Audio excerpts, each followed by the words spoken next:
राधे राधे, हरे कृष्ण, हर हर महादेव।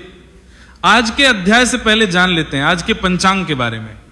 तो आज दिनांक 18 अगस्त और दिन है मंगलवार, और आज श्रावण मास के शुक्ल पक्ष की षष्ठी तिथि और मंगला गौरी व्रत है, जो कि कल यानी 17 अगस्त सोमवार की शाम 5:01 से प्रारंभ हुई है और आज की शाम 5:51 पर समाप्त होगी। और आज ब्रह्म मुहूर्त सुबह 4:50 से लेकर 5:35 तक रहेगा। सूर्योदय का समय सुबह 6:08 पर और सूर्यास्त का समय शाम 6:53 पर। इसके अलावा आज राहु काल दोपहर 3:53 से 5:30 बजे तक रहेगा।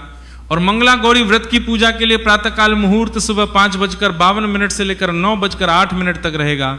इसके अलावा शाम की पूजा का मुहूर्त रहेगा शाम 6:45 से लेकर 8:12 तक। और इस बीच में भी गोधूली मुहूर्त, जो कि सबसे शुभ मुहूर्त माना जाता है, जब आप शाम की पूजा करके दीपदान कर सकते हैं, तो गोधूली मुहूर्त शाम 7:04 से 7:27 तक और प्रदोष काल का समय शाम 6:45 से 8:12 तक रहेगा। तो ये तो थी मुहूर्त की जानकारी। अब सुनिए आज का महत्व। इससे पहले के अध्याय में आपने जाना था भगवान शिव ने देवी पार्वती को श्राद्ध में जो आमंत्रित किए जाते हैं ब्राह्मण, उनके बारे में बताया था कि किस प्रकार के ब्राह्मणों को श्राद्ध में त्याग देना चाहिए और किन को आमंत्रित करना चाहिए। आज भगवान शिव देवी पार्वती को श्राद्ध विधि के बारे में बता रहे हैं, जो कि बहुत ही महत्वपूर्ण और होने वाला है। आप सभी को आज के अध्याय को जरूर सुनना चाहिए। महादेव जी कहते हैं, हे देवी, अब मैं श्राद्ध की विधि बतलाता हूं, ध्यान पूर्वक सुनो।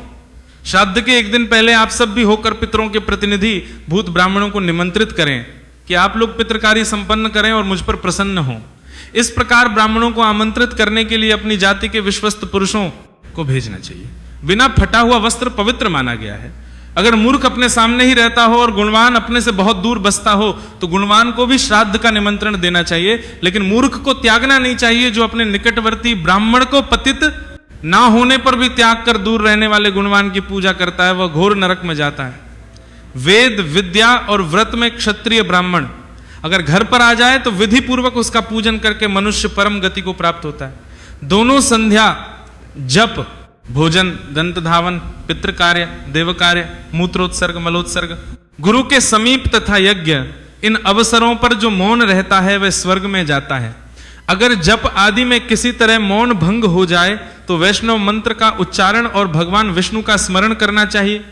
दान, स्नान, होम, भजन और देव पूजन में देवताओं के लिए सीधे कुछ उपयोग में लाए जाते हैं और पितरों के लिए द्विगुण भोगन को उत्तर मुख होकर देवताओं का और दक्षिण मुख होकर पितरों का कार्य करना चाहिए। अग्नि, भस्म, जौ और जल से चिन्ह बना देने पर तथा चौखट बीच में होने पर भी पंक्ति दोष नहीं होता। इष्ट श्राद्ध में कृतु और दक्ष, वृद्धि श्राद्ध में सत्य और वसु, निमितिक श्राद्ध में काल और काम, श्राद्ध में अध्व और विरोचन तथा पार्वण श्राद्ध में पूर्व और आरद्रव नाम के विश्व देवों का आवाहन पूजन बताया गया है।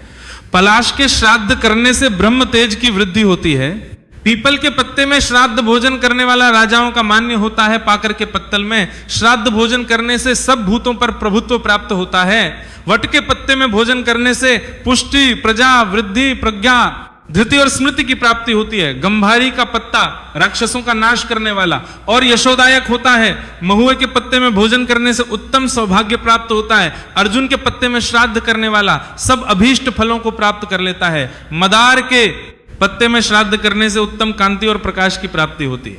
बांस के पात्र में श्राद्ध करने वाले पुरुष के खेत, बगीचे और पोखरे में सदैव मेघ पानी बरसाते हैं। सोने चांदी के पात्र में श्राद्ध करने से पूर्वक तो सभी पत्रों के फल की प्राप्ति होती है। पलाश, अर्जुन, वट, पाकड़, पीपल, कटाई, गुल्लक, बिल्व और चंदन ये यज्ञ संबंधी वृक्ष हैं। सरल देवदार ये वृक्ष संविधा के लिए उपयुक्त हैं। श्लेष, मातक, नक्त, मालिक, कैत, सेमल, नींबू और बहेड़ा ये वृक्ष श्राद्ध कर्म में निंदित है। इन वृक्षों का प्रयोग कभी भी नहीं करना चाहिए। जहां अनिष्ट शब्द सुनाई पड़ते हो, जो बहुत रूखी और जीव जंतुओं से भरी हुई हो तथा जहां दुर्गंध फैल रही हो, ऐसी भूमि को श्राद्ध कर्म में सदा त्याग दें। अंग, बंग, कलिंग, सिंधु का उत्तर तट तथा जहां आश्रम धर्म और वर्ण धर्म नष्ट हो गए हो, ऐसे देश यत्न पूर्वक श्राद्ध कर्म में त्याग देने योग्य हैं। देवी, ब्राह्मण, सतयुग, क्षत्रिय, नेता, वैश्य, द्वापर और शुद्ध कलयुग माना गया है। विद्वान पुरुष शुक्ल पक्ष के पूर्वाहन और कृष्ण पक्ष के अपहरण में श्राद्ध करें। पितृ कार्य में रत्नी बराबर कुश श्रेष्ठ माने गए हैं। और रत्नी कहते हैं कोहनी से लेकर का उंगली तक के माप को मूल के पास से कटे हुए कुश वेदी पर आस्तरण करने के लिए उत्तम होते हैं। इसी प्रकार सांवा, तिन्नी और दूर्वा भी श्रेष्ठ माने गए हैं। कुश सदैव पवित्र तथा श्राद्ध कर्म में आदरणीय हैं। ऐश्वर्य की इच्छा रखने वाले पुरुष को उन कुशों पर ही पिंडदान करना चाहिए। ब्राह्मणों को श्रद्धापूर्वक गर्म गर्म अन्न भोजन कराना चाहिए। फल, फूल और पेय पदार्थों को ठंडा ही दें। जो स्नेहवश मनों के हाथ में नमक या व्यंजन परोसता है या फिर लोहे के पात्र से परोसता है, उस भोजन को राक्षस खाते हैं, पितर उसे ग्रहण नहीं करते। ब्राह्मणों के पात्र में चुपचाप अन्न परोसकर संकल्प करना चाहिए। करछुल आदि में जो अन्न हो उससे उनका संबंध नहीं रहना चाहिए। जो ब्राह्मण सुअर की तरह पात्र में मुंह लगाकर चुपचाप करते हुए खाता है, अथवा जो हाथ में ही भोजन रखकर उसी में मुंह लगाता है, तथा जो भोजन के समय बात करता है, उसके खाए हुए अन्न को भी पितर ग्रहण नहीं करते। 2 वर्ष के बछड़े के मुख में जो सुखपूर्वक समझ सके उतने ही बड़े पिंड बनाने चाहिए, ऐसा व्यास जी का कहना है। स्त्री श्राद्ध के पात्र को ना हटाए। ज्ञानहीन तथा व्रत रहित पुरुष भी भोजन पात्र को ना हटाए। स्वयं पुत्र ही आकर पिता के श्राद्ध में उच्चिष्ट पात्रों को उठाए। उच्चिष्ट यानी कि जो बचा हुआ भोजन है उनके पात्रों को 3 पिंडों, एक को तो जल में डुबो दे, दूसरा पत्नी को दे और तीसरे को अग्नि में होम कर दे। इस प्रकार पिंडों की यह त्रिवेद गति है। पितृ श्राद्ध में सामवेदी ब्राह्मण को वैश्य देव, श्राद्ध में वैष्णव को, पुष्टि कर्म में अर्धववेदी को और शांति कर्म में अथर्ववेदी ब्राह्मणों को भोजन कराना चाहिए। देव श्राद्ध में 2 अथर्ववेदी ब्राह्मणों को पूर्व दिशा की ओर मुंह करके बिठाना चाहिए और पितृ श्राद्ध में झग्वेदी, यजुर्वेदी तथा सामवेदी इन 3 ब्राह्मणों को उत्तर दिशा की ओर मुंह करके बिठाना चाहिए। बेला और श्वेत जूही आदि फूलों का श्राद्ध में सदा ही उपयोग करें। जल से पैदा होने वाले सभी तरह के फूल और चंपा का भी श्राद्ध में उपयोग करना उचित है। महुआ, हींग, कपूर, मिर्च, गुड़, सेंधा, नमक और चांदी ये श्राद्ध में उत्तम माने जाते हैं। ब्राह्मण, कंबल, गऊ, सूर्य, अग्नि, अतिथि, तिल, दर्भ और वेहित काल ये 9 कुतप माने गए हैं। रजस्वला स्त्री चौथे दिन स्नान करके शुद्ध होती है, किंतु देव कार्य और पितृ कार्य के 5वें दिन शुद्ध मानी जाती है। धन और ब्राह्मण के अभाव में, प्रदेश में तथा पुत्र जन्म के समय अथवा जिसकी पत्नी रजस्वला हो वह आम श्राद्ध करें। यानी ब्राह्मणों को कच्चा अन्न ही भोजन ना परोसे। सब भाइयों से सलाह करके बिना बटे हुए धन के द्वारा ज्येष्ठ भाई ने जो श्राद्ध और दान किया हो वह सबके द्वारा किया हुआ माना जाता है। हर वर्ष माता पिता की श्रेया तिथि को जो श्राद्ध किया जाता है उसे मलमास में कभी नहीं करना चाहिए, ऐसा व्यास जी का वचन है। गर्भ में लेने देने के व्यवहार में, प्रेत कर्म में, मृत्यु में, मासिक श्राद्ध में तथा वार्षिक श्राद्ध में मलमास की गणना कभी नहीं की जाती। विवाह आदि के अवसरों पर सौर मास, यज्ञ आदि में श्रावण मास तथा वार्षिक श्राद्ध और पितृ कार्य में चंद्र मास उत्तम माना गया है। जिस राशि पर सूर्य के स्थित रहते समय ब्राह्मण, क्षत्रिय और वैश्य की मृत्यु हो जाती है, उसी राशि में मृत्यु तिथि को पितृ कर्म करना चाहिए। इंद्रयाग, देवयाग तथा आग्रायण आदिकारी मलमास में भी करने योग्य हैं। सभी नित्य नैमित कार्यों को मलमास में यत्न पूर्वक करना चाहिए। इसी प्रकार तीर्थ स्नान, गज, छाया स्नान और प्रेत श्राद्ध भी मलमास में अवश्य ही करने योग्य हैं। जहां भोजन करने वाले भाई, बंधु और संगोत्र पुरुष नहीं उपलब्ध होते और अंत्यज आदि से श्राद्ध भूमि गिर जाती है, वहां यह सब राक्षसी श्राद्ध का लक्षण है। जो स्वयं श्राद्ध के दूसरे के श्राद्ध में विवल होकर भोजन करता है, उसके पितृपिंड और तर्पण के लुप्त हो जाने से नरक में गिरते हैं। यज्ञ और श्राद्ध के लिए न्यायपूर्वक ब्राह्मण को निमंत्रण देकर जो किसी प्रकार उसे छोड़ देता है वह पापात्मा शुक्र योनि को प्राप्त होता है। देव श्राद्ध या फिर पितृ श्राद्ध में जब अशुद्धि हो जाए तब उसकी निवृत्ति होने पर ब्राह्मणों को श्राद्ध का दान देना चाहिए। श्राद्ध की समाप्ति होने पर ब्राह्मणों से आशीर्वाद लेना, इससे दीर्घायु की प्राप्ति होती है। पहले ब्राह्मण के हाथ में जल देकर इस प्रकार प्रार्थना करें कि देवता जल के भीतर निवास करते हैं, सब कुछ जल में ही प्रतिष्ठित है। ब्राह्मण के हाथ में रखा हुआ जल हमारे लिए कल्याणकारी हो, इस प्रकार प्रार्थना करने के बाद ब्राह्मण के हाथ में फूल देकर इस प्रकार प्रार्थना करें, लक्ष्मी जी फूलों में निवास करती हैं, लक्ष्मी जी कमल में निवास करती हैं और लक्ष्मी जी चंद्रमा में वास करती हैं और मेरा मन सदा प्रसन्न रहे। इसके बाद ब्राह्मण के हाथ में देकर प्रार्थना करें कि मेरा पुण्य अक्षय हो, मुझे शांति, पुष्टि और धृति प्राप्त हो, लोक में जो कल्याणकारी वस्तुएं हैं वे सदा मुझे मिलती रहे। इसके बाद ब्राह्मण को दक्षिणा देकर प्रार्थना करें कि हमारे द्वारा दी गई दक्षिणा सर्वत्र रक्षा करें और हमारे पास दान करने के लिए बहुत सामग्री हो। इन सभी प्रार्थनाओं के उत्तर में ब्राह्मण एवं मस्तु कहकर उन सभी को स्वीकार करें और यजमान मस्तक झुकाकर ब्राह्मण के को शिरोधार्य करें। भोग की इच्छा रखने वाला पुरुष पिंड को सदा अग्नि में डालें। संतान की प्राप्ति के लिए मध्यम पिंड मंत्र उच्चारण पूर्वक पत्नी को दें।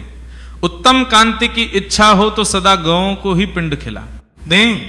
अगर प्रज्ञा, यश और कीर्ति की इच्छा हो तो सदा पिंड को जल में ही डाल दें। दीर्घायु की चाह हो तो सब पिंड कौवों को खिला दें। कार्तिकेय जी के लोक में जाने की इच्छा हो तो मुर्गे को खिलाएं या दक्षिण दिशा की ओर मुंह करके सब पिंड आकाश में ही फेंक दें, क्योंकि आकाश और दक्षिण दिशा पितरों के स्थान माने जाते हैं। चंद्र ग्रहण के सिवा और कभी रात में श्राद्ध कभी ना करें। चंद्र ग्रहण का दर्शन होने पर शीघ्र ही सर्वस्व लगाकर भी रात में श्राद्ध करें। ग्रहण के समय श्राद्ध ना करने वाला कष्ट पाता है और जो श्राद्ध करता है वह अपने पाप से उसी प्रकार तड़ जाता है जैसे जहाज समुद्र के पार होता है। काला उड़द, तिल, जौ, अगहनी का चावल, महायव तथा काले और तिल श्राद्ध कर्म में सदा ग्रह है, इनका सदा प्रयोग करना चाहिए। बेल, आंवला, मुनक्का, कटहल, आंवला, अनार, केला, सामायिक साग और मूंग आदि वस्तुएं श्राद्ध कर्मों में उत्तम मानी गई। मसूर, सौंफ और कुसुम्भ के फूल श्रद्धा में सदैव वर्जित हैं। लहसुन, गाजर, प्याज, पिंडमूल, मुरठ और बड़ी मूली ये सब श्राद्ध में वर्जित हैं, इनका प्रयोग कभी ना करें। इनके संपर्क से श्राद्ध व्यर्थ हो जाता है और दाता नरक में पड़ता है। प्रातः काल लेकर संध्या तक 15 मुहूर्त होते हैं, उनमें 3 मुहूर्त का प्रातः काल, फिर 3 मुहूर्त का संगम काल, उसके बाद 3 मुहूर्त का मध्याह्न का काल, फिर उतने का ही अपराह्न काल तथा शेष 3 मुहूर्त का सायंकाल माना जाता है। यही 5वां दिनांश है। प्रातः काल से लेकर रोहिणी तक मनुष्य श्राद्ध करें। रोहिणी मुहूर्त का उल्लंघन ना करें। दिन के 8वें मुहूर्त को कुतप और 9वें को रोहिणी कहते हैं। एक उद्दिष्ट श्राद्ध मध्याह्न में करना चाहिए। केवल संस्कार के समय उसे प्रातःकाल किया जा सकता है। पितरों के लिए पृथक और विश्वदेव के लिए पृथक पृथक श्राद्ध करें। श्राद्ध करके ब्राह्मणों को विदा करें। इसके बाद बलि वैश्य देव कर्म करें। अगर आग प्रज्वलित ना हो और उसमें से केवल धुआं उठ रहा हो तो उसमें हवन करने वाला यजमान अपने पुत्र के साथ अंधा हो जाता है। जहां दुर्गंध युक्त काले और नीले रंग कि अग्नि पृथ्वी पर प्राप्त हो वहां पर राजय होती है, ऐसा जानना चाहिए। लपटें उठती हो जिसकी ज्वाला में कुछ पीला रंग दिखाई देता हो जो घी और सोने के समान हो तथा जिसकी लपट प्रदक्षिण भाव से उठ रही हो, वे अग्नि संपूर्ण कर्मों को सिद्ध करने वाली होती है। चंदन, अग्रू, तमान, खस, पद्मक, धूप, गुगल तथा लोहवान की धूप श्रेष्ठ मानी गई है। कमल, उत्पल, सुगंधित फूल तथा श्वेत रंग के पुष्प श्राद्ध में श्रेष्ठ माने गए हैं। जौ, सुमना, रतक और ये सभी फूल श्राद्ध कर्म में सदैव वर्जित हैं। सोने, चांदी, तांबे के पात्र पितरों के पात्र कहे जाते हैं। श्राद्ध में चांदी की चर्चा और दर्शन भी पुण्यदायक है। चांदी का समीप होना दर्शन अथवा दान राक्षसों का विनाश, यशोदायक तथा पितृ को ताड़ने वाला है। देवी, अब मैं अमृत मंत्र का उपदेश करता हूं। सुनो महायोगी स्वाय नित्यमेव नमो नमः अर्थात देवता, पितर, महायोगी स्वधा और स्वाहा, इन सबको नित्य बारंबार नमस्कार है।